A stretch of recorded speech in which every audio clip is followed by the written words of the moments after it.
Fala galerinha, tudo bem com vocês? Comigo tudo jóia? Meu nome é Wesley Carvalho e esse é mais um vídeo aqui pro canal.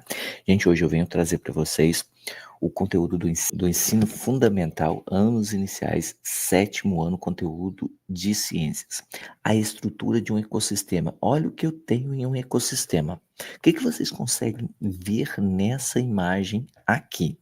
Bom, nessa imagem nós temos pássaros, nós temos o que mais? Nós temos árvores, nós temos animais, nós temos uma cobrinha ali, nós temos uma raposa, coelho, água. Nós temos ali, lá no fundo, uma montanha com gelo, né? Então nós vemos que isso aqui, ó, nós conseguimos ver que isso é uma região mais tropical, pela coloração, pelos animais que se encontram ali. Tá bom? E mais ao fundo ali, naquelas montanhas que tem neve no seu topo, nós vemos que lá é uma temperatura diferente. Então, um ecossistema ele é composto por animais, por vegetações, por fatores abióticos, clima, tá bom? Isso tudo condiz com um ecossistema. Beleza? Seguindo. Por exemplo, em um lago encontramos algas, plantas aquáticas, bactérias, fungos, crustáceos, insetos, rãs, peixes e aves aquáticas que compõem um meio biótico. Lembra que bio é vida. Já a água e o lago, suas temperaturas, os sais minerais dissolvidos, a luminosidade e os sedimentos no fundo apresentam o meio abiótico, de não vida. A energia entra no sistema, principalmente por meio da luz solar, que é captada pelos seres fotossintetizantes, como as algas. Essa energia é transferida ao longo da cadeia alimentar, passando dos produtores para os consumidores e decompositores, garantindo o equilíbrio da vida. Esse é um outro fator que eu trabalho em sala de aula, eu gosto bastante de trabalhar também, e eu falo a respeito da organização. Então, eu tenho os organismos que são autótrofos, que produzem seu próprio alimento. Eu tenho os organismos que são heterótrofos, que não produzem seu próprio alimento, eles dependem de outros organismos para a aquisição da sua alimentação. Eu tenho os organismos que são consumidores primários, que são os primeiros a estarem se alimentando. Eu tenho os organismos que são consumidores secundários, que são segundos a estarem se alimentando. Eu cobro bastante também questão de nível trófico. Gente, nível trófico é a coisa mais fácil que tem no mundo. Nível trófico é a posição que o organismo ocupa na cadeia alimentar. Se ele ocupa o primeiro nível trófico, ele é o primeiro organismo vivo da cadeia alimentar.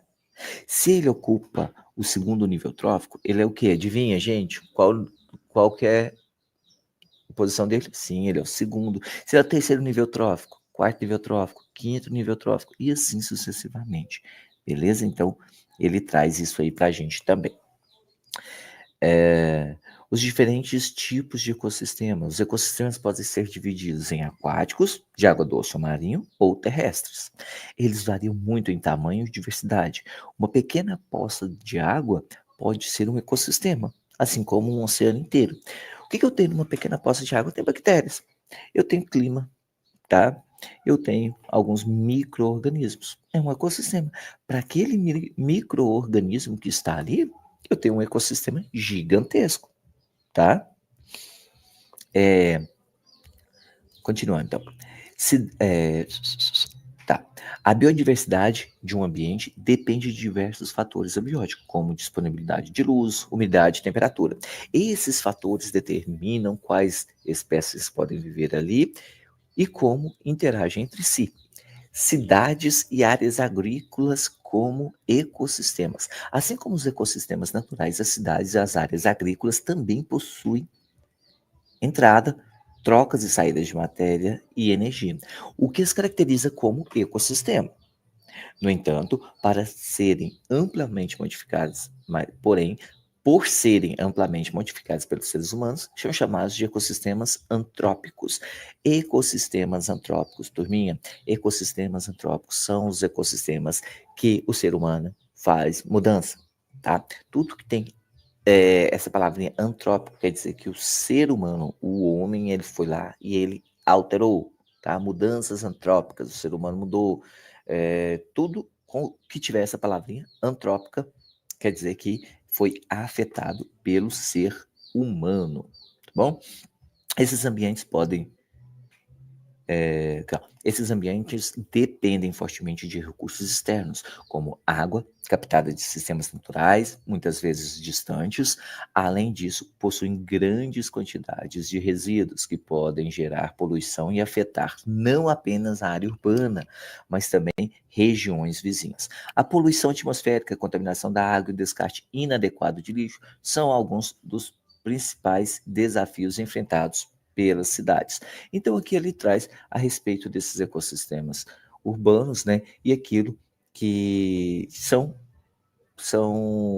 ecossistemas antrópicos, né, que são afetados pelos seres humanos. Nas áreas agrícolas, por exemplo, né, a vegetação nativa ela é substituída por plantas cultivadas. Então, os humanos eles modificam aquele ambiente. Geralmente, isso aí resulta numa drástica redução da biodiversidade. Onde eu tinha inúmeras vegetações, eu vou desmatar aquilo lá para fazer monocultura, né? Criação de uma cultura apenas. Então, reduz sim a biodiversidade. Já nas cidades, as construções e os asfaltos alteram sim a paisagem, reduzindo a permeabilidade do solo e impactando o clima local. Agora, em questão dos biomas terrestres. Vamos lá. Questão dos biomas terrestres, deixa eu compartilhar com vocês. Olha aí que interessante. A biosfera abriga uma enorme variedade de ecossistemas, influenciados por fatores como clima, tipo de solo, altitude e disponibilidade de água. Mesmo distantes, regiões com condições ambientais semelhantes costumam apresentar vegetações com aparências parecidas. Esse fenômeno ocorre porque os organismos que vivem nesses locais evoluíram em condições parecidas. Bom, se a evolução ocorreu de forma parecida, faz sentido que os organismos sejam parecidos. Por exemplo, os cactos são encontrados apenas no hemisfério ocidental, mas na África existem plantas de outra família que possuem característica muito semelhante, pois se adaptaram a ambientes áridos. Então, aquilo que caracteriza um cacto, né, que ele tem suas folhas transformadas em espinhos para redução de perca de água, eu encontro em outros exemplares, outros espécimes que cresceram e se desenvolveram em ambientes com baixa pluviosidade. Esse fenômeno ocorre porque os organismos que vivem nesses locais evoluem em condições parecidas. Isso aí. Por exemplo, os cactos são encontrados. Ah, tá. Essa semelhança entre regiões levou à criação do conceito de bioma. E agora vamos lá. O que é um bioma?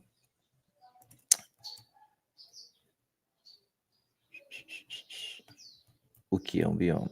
Aqui, deixa eu colocar bonitinho aqui. Beleza, vamos lá. O que é um bioma? Os biomas são grandes unidades ecológicas formadas por um conjunto de ecossistemas com características semelhantes, como clima, vegetação e solo. Vou trazer de um conceito diferente para vocês. Quando vocês forem decorar o que é um bioma, biomas são fatores bióticos e abióticos de um determinado local, tá? Então, fatores bióticos e abióticos de um determinado local. E isso constitui um bioma, ok? Vamos seguindo para vocês continuarem vendo. Olha ali. O Brasil é um país de grande extensão territorial e abriga uma biodiversidade excepcional. A relação das populações humanas com os biomas varia de acordo com o ambiente. Povos indígenas, por exemplo, costumam ter um contato mais direto com a natureza, enquanto moradores de grandes cidades muitas vezes interagem com o meio natural de forma indireta, né? Vai no sacolão ali e compra uma fruta. É uma forma indireta de estarem entrando em contato com a vegetação. A riqueza dos biomas brasileiros torna o país único, mas também existe atenção e políticas de conservação para proteger esses ecossistemas e a biodiversidade que neles habita. Refletindo sobre os biomas. Antes de avançarmos no estudo dos biomas, reflita sobre as perguntas abaixo. E aí, eu gosto muito de fazer a pergunta, eu gosto muito de fazer essa pergunta e depois direcionar vocês para a gente pensar um pouquinho melhor. E dando sequência aqui ao que a gente está falando, né? Por que algumas espécies de animais e plantas são encontradas apenas em certas regiões do Brasil? Gente, faz muito sentido. O que eu preciso para uma planta, um animal? Eu preciso de alimento, eu preciso de abrigo, eu preciso de condições favoráveis, eu preciso de um clima legal, eu preciso de algo que vai proporcionar com que aquele animal viva bem naquela determinada região. Então, por que algumas espécies de animais e plantas são encontradas? Bom, porque essas espécies de plantas ou animais, elas encontram nesse ambiente ou nessa região do Brasil condições favoráveis ao seu crescimento, ao seu desenvolvimento e à sua adaptação alimentar, tá? E encontram condições favoráveis naquelas regiões. É por isso que elas são encontradas lá.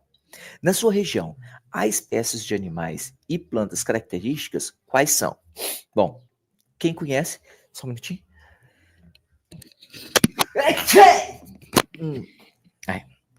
Quem conhece sabe onde que eu moro, né? As pessoas que me seguem há mais tempo sabe que eu vivo numa região de cerrado.